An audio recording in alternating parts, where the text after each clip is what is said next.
Critics argue that it's the resistance causing trouble in the distribution of aid for their own political and military objectives.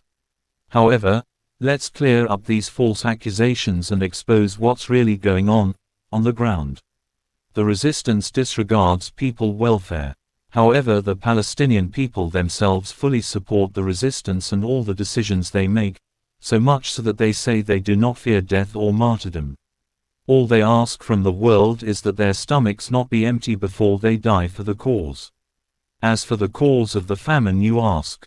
The cause is the occupation collaborating with the Egyptian government by stopping aid trucks from entering the Egyptian-Palestinian border.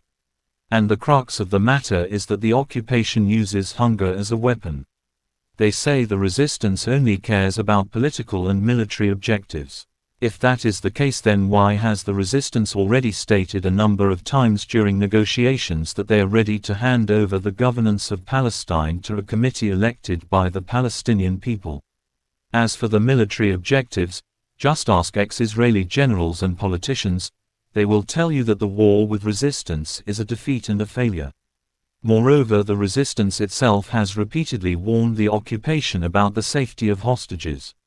And if you study everything that has happened since 1948, it's clear to see that the resistance is fighting a defensive war. As for the resistance funding terrorism, this is a complete lie. Fact of the matter is, according to the head of an Israeli political party, Mr. Lieberman, in which he said that the occupation has been supporting thieves and criminal gangs inside Palestine by giving these gangs weapons. Moreover, the occupation is a clear collaborator with ISIS as well as the criminal entity the Palestinian Authority, which carries out mass raids, arrests and killings just like the occupation itself.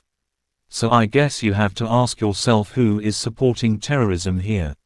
As for resisting a ceasefire, this is another blatant lie.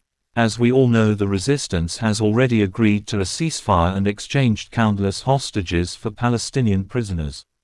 Moreover, it was the occupation who broke the ceasefire on the 18th of March 2025.